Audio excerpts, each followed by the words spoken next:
I want to thank Craftsy for sponsoring today's video. My name is Haley from Haley Stitches, and today I'm going to show you how to make a super easy one-layer cake quilt using just half square triangles. You can download the free pattern using the link in the description below. The pattern will be free for the next 7 days, and after that you can grab it for a low cost in my shop. Grab your layer cake and let's get started. These are the supplies we'll need for today's project. I'm using the layer cake Happy Days by Sherry and Chelsea. You'll need your long quilting ruler and a couple of square rulers to help trim up our blocks. You'll need a rotary cutter, a rotary mat, a marking utensil. I'm using a disappearing ink pen, a matching thread, and pins are optional but helpful, especially for all of these half square triangles. Everything will be linked in the description below. This pattern calls for 36 10-inch squares, and after you've selected your 36, you're going to put them into 2 piles, one light pile and one dark pile. Out of the lighter square pile, pull 9 10-inch squares, and on the back of each of these squares, we're going to draw an X going from diagonal to diagonal, and then diagonal to diagonal, forming that X in the center. You'll repeat this process for each of those 9 lighter squares. This is the first step in making 8 at a time half square triangles. After you've drawn your X, you're going to pair a lighter square with a darker square.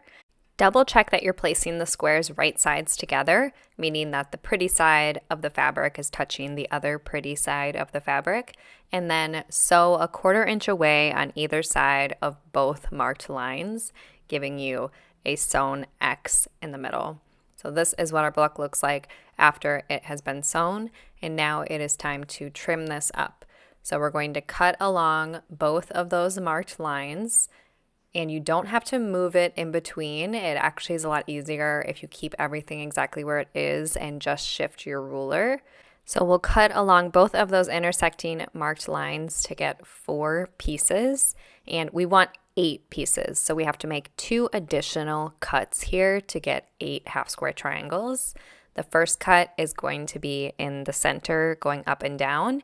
So you use your ruler to measure 5 inches in and make sure everything is lined up in the center to cut that up and down line. And you'll do the same going from left to right, 5 inches up from the bottom or down from the top. And then you'll just make sure everything is lined up in the center there and make that cut. And these 4 cuts are going to give us 8 identical half square triangles. Next in the process is pressing the half square triangles, so press towards the darker fabric. After it's pressed, it's time to trim. I'm using a 4.5 inch square ruler to trim these up. And the most important part when trimming half square triangles is that the diagonal of the triangle lines up with the diagonal on the ruler. And then I'm using the outer edge of my ruler to trim it up. So I'll trim the right and the top side first, and then I will rotate it around and trim the right and the top side again, making sure that that diagonal line is lined up and the left and bottom sides are lined up with my previous trimmed sides. All of these smaller half square triangles will be trimmed to 4.5 inch squares, and it's not necessary to have a 4.5 inch square ruler, but it is helpful. Any larger ruler than 4.5 inches will work just fine. My favorite tip for making half square triangles is to make sure you have a nice sharp rotary blade. So before I pair the remaining 8 light and 8 dark squares, I'm going to change my blade. While I change my rotary blade, I want to tell you all about the sponsor of today's video, Craftsy. Craftsy is your online resource for all things creative. They have over 2,000 classes on all sorts of topics, including quilting, sewing, knitting, and crochet. Craftsy classes include step-by-step instruction plus helpful downloads to make learning easy. My favorite series to go through so far has been the Let's Make a Quilt series. It covers a ton of topics and techniques and is great for every level quilter, whether you're brand new to quilting or you've been quilting for years. I've been loving the classes about finishing quilts because, as we all know, it's one thing to make the quilt, it's another thing to get it finished. The step-by-step tutorials that talk through batting, binding, quilting, and labeling are amazing. Plus, Craftsy is always coming out with new classes to help keep you engaged and always learning something new. The first 1,000 subscribers that click the link in my video description will get a full year of premium membership to Craftsy for for only $1.49. Now is the perfect time to join Craftsy and become a member of their community. I know that their classes will inspire you to keep learning and create something new. Let's get back to the tutorial. You'll make a total of 72 4.5-inch half square triangles using that 8 at a time method. And with these 4.5-inch HSTs, we're going to make a 4-patch block. So you can arrange these any way you want to. One way is to put the 4 together to make them the same, or you can give it a super scrappy look like what I'm going to do and pick 4 different half square triangles to make up that 4-patch block.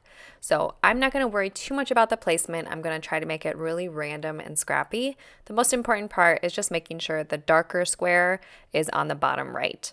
So the first step in making that 4-patch is to piece together the top row and press it to the right, and the bottom row and press it to the left.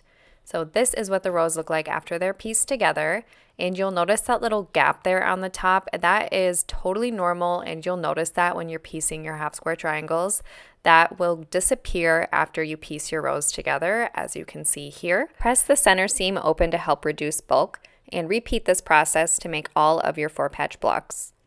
Next, we're going to use the 2 at a time half square triangle method to make the remainder of our blocks. So to do this, you're going to take 1 light square and 1 dark square. You'll draw 1 diagonal line from corner to corner on the back of the light square. Then you'll pair the squares together, right sides together. Again, that just means the pretty side of the fabric touches the other pretty side of the fabric. And you'll sew a 1/4 inch away on each side of that marked line. After you sew it together, you will trim along the marked line to get 2 identical half square triangles, and that's why this method is called the 2 at a time method. Next, we're going to press our half square triangle blocks open, and you'll press towards the darker fabric. So these blocks are going to be trimmed down to 8.5 inches. So I'm going to be using my large square ruler. It's 9.5-inch ruler, and I'm going to find the 8.5-inch line to trim.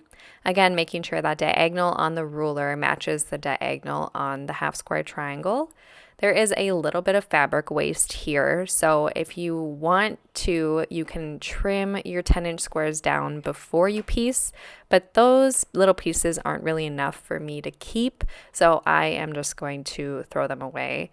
If you want some more tips for half square triangle assembly to make this process go quicker, you can check out this video. I'll have it linked up here in the top and also in the description of this video. It's just my favorite tips to help make this process go a little bit quicker because I know it can be a bit tedious. I'm going to repeat this process for the second half square triangle that came from that pair of 10-inch squares. And you'll end up with 2 identical 8.5-inch half square triangles. Repeat this process for the remaining blocks. After you piece all your blocks, you'll end up with 18 4-patch half square triangle blocks and 18 large half square triangle blocks. We're going to assemble these blocks in an alternating pattern to piece our quilt top. So here we are going to piece row A. Row A starts with the 4-patch block and then the half square triangle and so on and so on. It's going to be 6 blocks long. This quilt is great for chain piecing or web piecing, but I like to go just 1 block at a time, and you'll use that 1/4 inch seam allowance for the entire row, just making sure it's in that alternating pattern as you piece. This is what the finished row A will look like. Keep noting that the darker half square triangle is in the bottom right for all of these blocks, and we'll press row A to the right. This is row B. It's exactly the same thing. The only difference is we're starting with the large half square triangle and alternating with the 4-patch block as the second block. So we'll piece it the exact same way, 1 at a time until we get 6 blocks long, making sure that that darker half square triangle is on the bottom right of each block. This is what the pieced row B will look like. And for row B, we are going to press all of these seams to the left, and alternating the direction that they're pressed is going to help everything nest nicely. So here is row A and row B together. You'll notice that those 4-patch blocks are alternating, the half square triangles are alternating, and all of the darker half square triangles are on the bottom right. So we're going to sew all of our rows together to get our 48-inch square quilt top using just one layer cake. I love how quickly this one comes together, and it is the perfect one for a gift. You can easily add another layer cake in to make it larger. You can grab the pattern in the link in the description of this video. And remember, the first 1,000 subscribers that click the link in the description of my video can get a year of premium membership to Craftsy for just $1.49. I'll see you next time. Bye.